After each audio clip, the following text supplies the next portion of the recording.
आज भी है और कल भी रहेगा। मैंने सुना आपका गाना। श्री संजय सिंह दोनों ही कह रहे हैं एक दूसरे को। धन्यवाद मान्यवर, आपने एक अत्यंत महत्वपूर्ण बिल पे मुझे अपनी बात कहने का मौका दिया। मैं जैसे उदय प्रताप जी की चंद पंक्तियों से अपनी बात शुरू करूंगा। न मेरा है न तेरा है, ये हिंदुस्तान सबका है। नहीं समझी गई ये बात तो नुकसान सबका है। न तेरा है न मेरा है, ये हिंदुस्तान सबका है। नहीं समझी गई ये बात तो नुकसान सबका है। जो आकर मिल गई इसमें वो दिखलाई नहीं देती, जो नदियां मिल गई इसमें वो दिखलाई नहीं देती। महासागर बनाने में मगर एहसान सबका है। महासागर बनाने में मगर एहसान सबका है। मान्यवर, हम लोग बचपन से एक शब्द सुनते आए, सरकार माई बाप। सरकार माई बाप यानी कि जो सरकार होती है वो लोगों की माई बाप होती है। मां की तरह ख्याल रखती है, पिता की तरह ख्याल रखती है। लेकिन अगर कोई सरकार अपने बच्चों को उसका गला घोटने पे उतारू हो जाए तो वो फिर सरकार निष्पक्ष सरकार नहीं है। नहीं है मान्यवर, वो सौतेली मां है। वो सौतेली मां है, उसका व्यवहार सौतेला है। और आज आप जो काम कर रहे हैं इस बिल के माध्यम से, आप बाबा साहब डॉक्टर भीमराव अंबेडकर जी के द्वारा लिखे गए संविधान की हत्या कर रहे हैं। और ये बात मैं इसलिए कह रहा हूं कि बाबा साहब डॉक्टर भीमराव अंबेडकर जी ने संविधान की धारा 26 में लिखा, धार्मिक मामलों के प्रबंधन की स्वतंत्रता, धार्मिक एवं धर्मार्थ उद्देश्यों के लिए संस्थाओं की स्थापना एवं रखरखाव करना, धर्म के मामलों में अपने स्वयं के मामलों का प्रबंधन करना, चल एवं अचल संपत्ति का स्वामित्व एवं अधिग्रहण करना तथा ऐसी संपत्ति का कानून के अनुसार प्रशासन करना। यह अधिकार आपने नहीं दिया। यह अधिकार किसी भारतीय जनता पार्टी के लोगों ने नहीं दिया। यह अधिकार बाबा साहब डॉक्टर भीमराव अंबेडकर जी के द्वारा लिखे गए भारत के संविधान ने दिया। मानकर और आप उस संवैधानिक अधिकार को छीन रहे हैं एक गैर संवैधानिक बिल लाके। क्या क्या लिखा इस कानून के अंदर आपने, किस तरीके से आपने इस संविधान की हत्या करने का काम किया। आप बड़ी बड़ी बातें कर रहे हैं। ये सरकार कह रही है कि ये कानून हम मुसलमानों के भले के लिए आ रहे हैं। जब मैं आपसे सुनता हूं तो मुझे लगता है कपिल शर्मा कॉमेडी सर्कस में बोल रहा है। आप मुसलमानों का भला कर रहे हैं, आप मुसलमानों का भला कर रहे हैं। दोनों सदन में एक भी सदस्य, दोनों सदन में सिर्फ एक सदस्य गुलाम अली को छोड़ के एक भी सदस्य आपका मुसलमान नहीं है। आप मुसलमानों का भला कर रहे हैं। आप मुसलमानों का भला कर रहे हैं। पूरी सरकार में एक मंत्री आपका मुसलमान नहीं है। आप मुसलमानों का भला कर रहे हैं। दो नेता अपने घरों में आपने बैठा दिया, मुख्तार अब्बास नकवी, शाहनवाज हुसैन, दोनों की राजनीति आपने खत्म कर दी। आप मुसलमानों का भला कर रहे हैं। आप मुसलमानों का भला कर रहे हैं। आप मुसलमानों का भला कर रहे हैं। अरे सुनना सीखो पहले। मान्यवर, मैं इनके इस कानून में क्या क्या लिखा हुआ है, क्या क्या कहा है इन्होंने। बैठ जाए कृपया, गुलाम अली जी बैठ जाए। धार्मिक संपत्तियों को ये बिल कब्जा करने की नापाक कोशिश है। और धार्मिक संपत्तियों को सदन में इतनी कब्जा करने के लिए सदन में इतनी शांति है कि आराम से आप बोलोगे। आराम से बोल रहा हूं सर। आप बैठे हैं तो आपको देख के वैसे ही आराम आ जाता है। आपको देख के मैं वैसे ही आराम में रहता हूं सर। आप जब है आपका संरक्षण है तो आराम से ही बोल रहा हूं। बोलिए। मान्यवर, धार्मिक संपत्तियों को कब्जा करने की एक कोशिश है। इसलिए इस बिल पर न हिंदू को खुश होना चाहिए, न सिख को खुश होना चाहिए, न ईसाई को खुश होना चाहिए, न जैन को खुश होना चाहिए, न बौद्ध को खुश होना चाहिए, क्योंकि नंबर सबका आएगा। और आज वक्फ की संपत्तियां कब्जा करके आप अपने दोस्तों को देंगे, कल गुरुद्वारे की संपत्तियां कब्जा करके आप अपने दोस्तों को देंगे, फिर चर्चों की संपत्तियां कब्जा करके आप अपने दोस्तों को देंगे, फिर बौद्धों की संपत्तियां कब्जा करके आप अपने दोस्तों को देंगे, फिर जैनों की संपत्तियां कब्जा करके आप अपने दोस्तों को देंगे, फिर मंदिरों की जमीनें कब्जा करके आप अपने दोस्तों को देंगे। आप तो वो लोग हैं जिन्होंने प्रभु श्री राम के मंदिर में भी घोटाला किया, मान्यवर, प्रभु श्री राम के मंदिर के जमीन में घोटाला किया।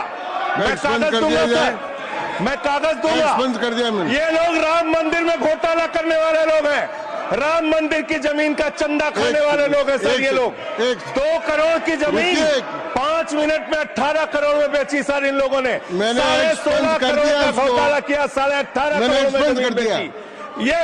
ये राम मंदिर में घोटाला करने वाले लोग हैं सर। मान्यवर, अरे प्रभु श्री राम के नाम का पैसा खाते हो तुम लोग। अरे बैठ जाओ, राम मंदिर का पैसा खाते हो। अरे राम मंदिर में घोटाला करते हो, बैठो। अरे राम मंदिर का चंदा खाते हो।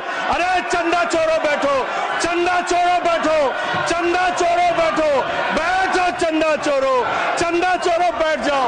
चंदा चोर हो तुम लोग चंदा चोर हो, चंदा चोर हो तुम लोग, चंदा चोरो, चंदा चोरो, चंदा चोरो बैठो। 1 मिनट को प्लीज। चंदा चोरो बैठो। सभापति महोदय, Shri Gajendra Singh ji. Sir, I am not yielding sir, I am not yielding. सदस्य ने चंदा चोरी किया इन्होंने सर, राम का पैसा खाया करने वाले प्रभु श्री राम का पैसा खाया सर इन्होंने। राम मंदिर का विषय, राम मंदिर में चंदा चोरी किया इन्होंने। बैठ जाए। चंदा चोर है सर ये लोग, इन्होंने प्रभु श्री राम का चंदा खाया, कृपया बैठ जाए। चंदा चोरी किया सर। कृपया बैठ जाए। राम मंदिर के संबंध में सर राम मंदिर के संबंध में कहे गए सभी शब्दों को मैं कार्रवाई से निकाल रहा हूं, कार्रवाई से निकाल दिए। 2 करोड़ की जमीन 18.5 करोड़ में खरीदी इन लोगों ने। 2 करोड़ की जमीन अयोध्या में 18.5 करोड़ में खरीदी। मान्यवर, मेरा टाइम बचाया जाए सर। मान्यवर, टाइम पॉज कीजिए सर, टाइम पॉज कीजिए, बैठाइए इनको। Point of order yes allow sir. I am not yielding sir. Point of order Bhupendra Yadav, please sit down.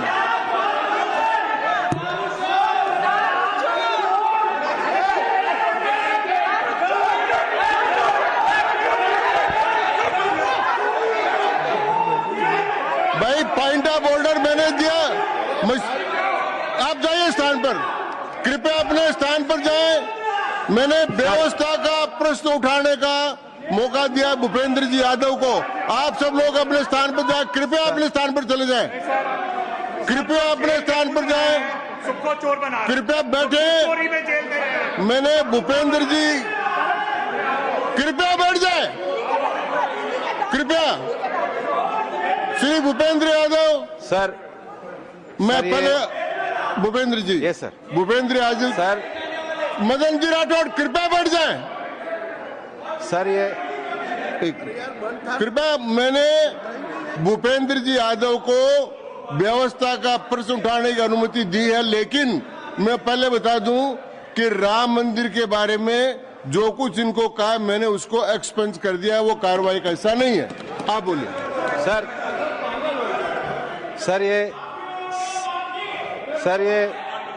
Sir ये सदन का उच्च सदन है। रूल में बता देता हूं, रूल 238 और 240। आप 238 और 240, 238 and 240, you read it sir. There are sir 2 rules है, 238, 240। मेरे को बुक की जरूरत नहीं है। हाउ टू स्पीक ये 238 है सर। 240 बड़ा इंपॉर्टेंट है जी सर। कोई भी सदस्य अगर इररिलेवेंट बोलता है, अगर तो ये चेयर की पावर है कि उस सदस्य को रोक सकते हैं। जो विषय डिबेट से जुड़ा हुआ नहीं है, जो विषय सदन से जुड़ा हुआ नहीं है, इररिलेवेंट विषय को आपको रोकने का अधिकार है। जो सदस्य संजय सिंह जी बोल रहे थे वो इरिलीवेंट है। तीसरा एक और विषय सर, 238 में बोलने के बाद जो असंसदीय शब्द है किसी भी पार्टी के बारे में, किसी के बारे में जो असंसदीय शब्द है वो बोले गए हैं तो उसकी भर्त्सना भी हाउस पूरी तरीके से करता है और उसको हटाता है। माननीय हाँ, Tiruchi Shiva, Sir, I also stand on the. please, I am allowing Mr. Tiruchi Shiva. I also stand on the same rule, sir. 238 and 240. You didn't quote 238. You remember 240, but 238 you are well versed, I know, but you are not quoted. Nothing refer, only the rule number. Yes, yes. Refer to any matter of fact on which a judicial decision is pending. No. Make a personal charge against a member. No. Please. Oh.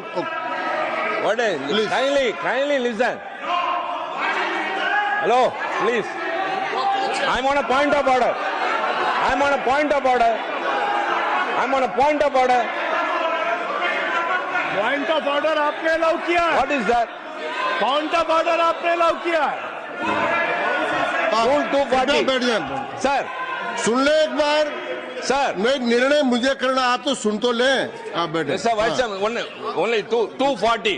240 which is मैंने quoted, दोनों say- 238, Sir, sir. 240 दोनों देख लिए। Please, sir. हाँ। Rule 240 says, the chairman, after having called the attention of the council to the conduct of a member who persists in irrelevance or in tedious repetition, you didn't call, sir. Whether it is irrelevance or repetition has to be decided by the chair.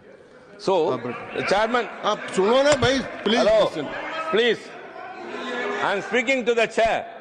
Please तो I'm speaking to the chair. इधर देखिए ना। Sir, it is we leave it to your discretion and Yes. decision, sir. Yes. And not it is repetition or irrelevance can be decided by any other member, sir. Only you, sir. Okay, thank you. मैंने श्री भूपेंद्र जी यादव ने 240 में ये और है कि अगर कोई दूसरा सदस्य भी किसी सदस्य के इरिलीवेंट डिबेट को सपोर्ट करता है तो उसको भी डिबार करना चाहिए, आपको शिवा को भी करना चाहिए। आप एक सेकंड, मेरी व्यवस्था यह है कि 238, 240 के अंतर्गत मैंने ऑलरेडी जो असंसदीय शब्द थे वो और राम मंदिर के बारे में, क्योंकि ये विधेयक की परव्यू में नहीं आता है, इसलिए मैंने राम मंदिर के बारे में इनके लगाए गए इलेक्शन और असंसदीय शब्दों को कार्रवाई से निकाल दिया। धन्यवाद। मान्यवर, आपने कहा कि इससे आप पिछड़े मुसलमानों का भला करने जा रहे हैं। सुनने में बहुत अच्छा लगता है कि आप पिछड़े मुसलमानों का भला करने जा रहे हैं।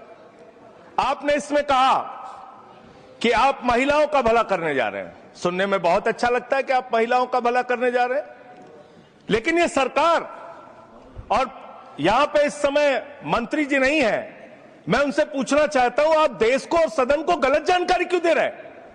मानवर, 2013 के वक्फ बिल में जो भारतीय जनता पार्टी की सहमति और सहयोग से पास हुआ, उसमें भी महिलाओं के लिए आरक्षण था। मना कर दीजिए कि नहीं था? मना करिए कि हम गलत बोल रहे हैं। मान्यवर, मंत्री जी ने कहा 1 करोड़ सुझाव आया। मैं आपसे पूछना चाहता हूं, कितने करोड़ ईमेल आए, कितने करोड़ पत्र आए, कितने करोड़ सुझाव आए? पूरे देश को जानकारी दीजिए, और मैं आपको दावे के साथ कह सकता हूं, जब पूरा सच सामने आएगा तो देश को पता चलेगा कितने लोग इस बिल के विरोध में थे, कितने लोग इस बिल के समर्थन में थे। मैं जेपीसी का सदस्य था मानवर, मैं कह रहा हूं आपसे लाइए। और आप पिछड़े मुसलमानों का भला करना चाहते हैं? मैं आपसे हाथ जोड़कर निवेदन करता हूं, विनती करता हूं, और हमारे जो मित्र उधर भी हैं, अगर आप मेरी बात से सहमत हैं तो समर्थन करना। समाज में छुआछूत को, बीमारी को मिटाने के लिए चलिए उठाते हैं कदम, और अगले सत्र में एक बिल लेके आइए। जितने भी हिंदुओं की कमेटियां हैं, ट्रस्ट है, बोर्ड है, उन सारे ट्रस्ट और कमेटियों में 80% आरक्षण दलित, आदिवासी और पिछड़े हिंदुओं को दीजिए।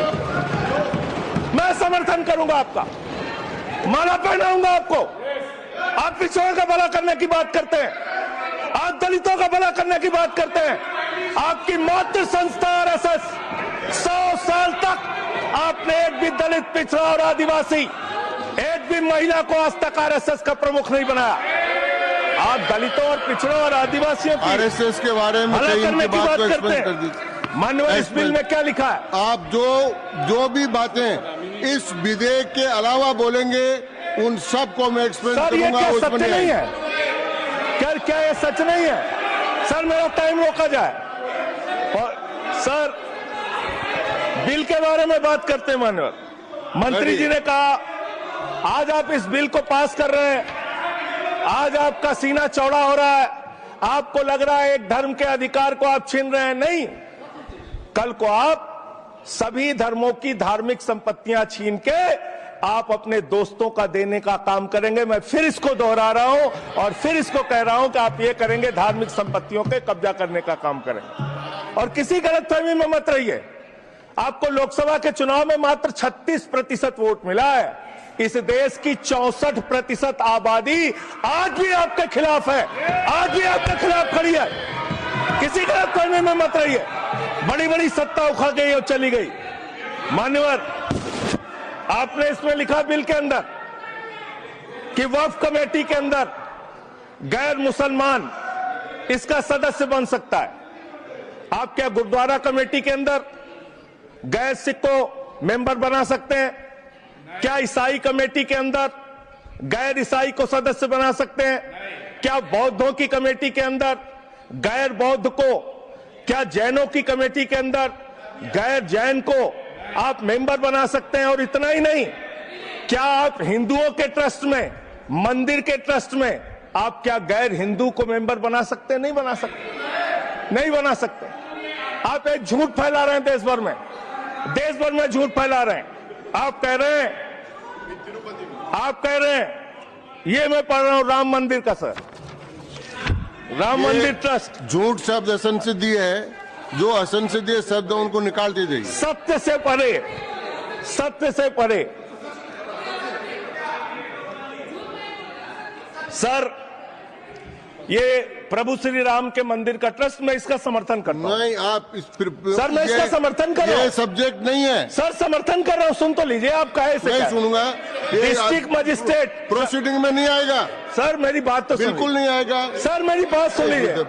घनश्याम जी प्लीज, चेयरमैन साहब, district magistrate of Ayodhya will be ex officio trustee who will be A practicing Hindu. If the DM is not Hindu, then additional district magistrate will be an ex officio member of the trust. हम इसका समर्थन करते हैं sir. Hindu धर्म के trust में हिंदू को member होना चाहिए, आपने लिखा, हम इसका समर्थन करते हैं। लेकिन आप दूसरे धर्मों के ऊपर कह रहे हैं। कल को आप गुरुद्वारा कमेटियों में कहेंगे सिख नहीं, दूसरे धर्म के लोग इसमें आएंगे। कल को आप जैन कमेटियों में घुसेड़ेंगे, बौद्धों की कमेटियों में घुसेड़ेंगे। ये बात गलत है, ये पूरी तरीके से गलत है। और आज पूरे देश को आप बताइए, मान्यवर, पूरे देश को आप बताइए, 2009 में आपने अपना घोषणा पत्र जारी किया था, मैनिफेस्टो। ये मैनिफेस्टो आपका लेके आया हूं, ये तो आपका डॉक्यूमेंट है, मेरे घर नहीं बना। इस मैनिफेस्टो में लिखा है इन्होंने कि 2009 के मैनिफेस्टो में लिखा है कि वक्फ की जमीनों पर जो अवैध कब्जे हुए हैं, के.आर. रहमान की कमेटी की रिपोर्ट के हिसाब से हम मुस्लिम धर्म गुरुओं के साथ बातचीत करके उसको खाली कराने का काम करेंगे। कितना दोहरा चरित्र है आपका। आपने कहा वक्फ की जमीनों को खाली कराने का काम करेंगे जिसपे कोई और कब्जा कर रखा है। मान्यवर, एक और बात, सुप्रीम कोर्ट के अंदर आप कह रहे हो कागज चाहिए, कागज चाहिए। मंत्री जी ने कहा कागज चाहिए। मंत्री जी, आपको कागज की बहुत जरूरत होती है, कागज आपको चाहिए। आपकी सरकार ने 2020 में, ये पूरे देश को देखना चाहिए, पूरे देश को सर, 2020 में मैं जेपीसी का मेंबर था, एक कागज वहां मिला मैं 2020 में सुप्रीम कोर्ट में। सर आप, मेरी बात नहीं आ रही सर मेरी बात नहीं आ रही। 2020 में मान्यवर, इस भारत की सरकार ने, मोदी जी की सरकार ने शपथ पत्र दिया सुप्रीम कोर्ट में। से क्या लिखा हुआ है? 99% वक्फ की संपत्तियां डिजिटाइज हो चुकी हैं। मुख्तार अब्बास नकवी साहब आपके मंत्री थे, उनका बयान है 100% वक्फ की संपत्तियां डिजिटाइज हो चुकी हैं। तो जब आप सारी संपत्तियां डिजिटाइज कर चुके हैं, सब कुछ ऑनलाइन कर चुके हैं वामसी पोर्टल में, सारे कागजात जांच चुके हैं, तो क्या आप फसाद कराने के लिए फिर से कागज मांग रहे हैं? फसाद कराने के लिए आप फसाद कराने के लिए कागज मांग रहे हैं? आप फसाद कराने वाले हिंदू हैं, हम सौहार्द फैलाने वाले हिंदू हैं। यह बुनियादी फर्क है, यह बुनियादी फर्क है। आप देश भर में फसाद, नफरत, लड़ाई झगड़ा कराने का काम करते हैं। मान्यवर, मैं अंत में आप लोगों से सिर्फ एक ही बात कहना चाहता हूं कि आज सच्चर कमेटी की रिपोर्ट की बात कही गई और कहा गया 12,000 करोड़ की आमदनी हो सकती थी। एक सुझाव मैं पूरे सदन की तरफ से इस सरकार को देना चाहता हूं। 12,000 करोड़ की आमदनी की चिंता है वक्फ की, करोड़ों मुसलमानों की चिंता है आपको।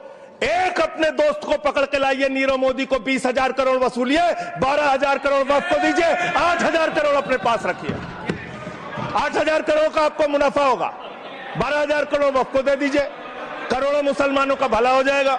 मान्यवर, अंतिम बात कह के आपने कहा सच्चर कमेटी की रिपोर्ट से 12,000 करोड़ की आमदनी की बात कही गई है। अर्ध सत्य मत बोलिए, पूरा सत्य बोला कीजिए। सुविधाजनक सत्य मत बोलिए, पूरा सच बोला कीजिए। मंत्री जी, इसमें लिखा हुआ है सच्चर कमेटी की रिपोर्ट में कि भारत की सरकार ने, राज्यों की सरकार ने अलग अलग राज्यों में अलग अलग जगहों पे 365 वक्फ की संपत्तियां कब्जा कर रखी हैं। आप उसके बारे में नहीं बताते, आप अर्ध सत्य बोलते हैं। मैं तो जेपीसी का मेंबर रहा हूं, मुझे सब पता है। तो इसलिए मान्यवर, आप फैला रहे हैं झूठ। ट्रिब्यूनल के फैसले, बस खत्म सर, खत्म। असत्य, सत्य से परे मान्यवर, सत्य से परे मान्यवर।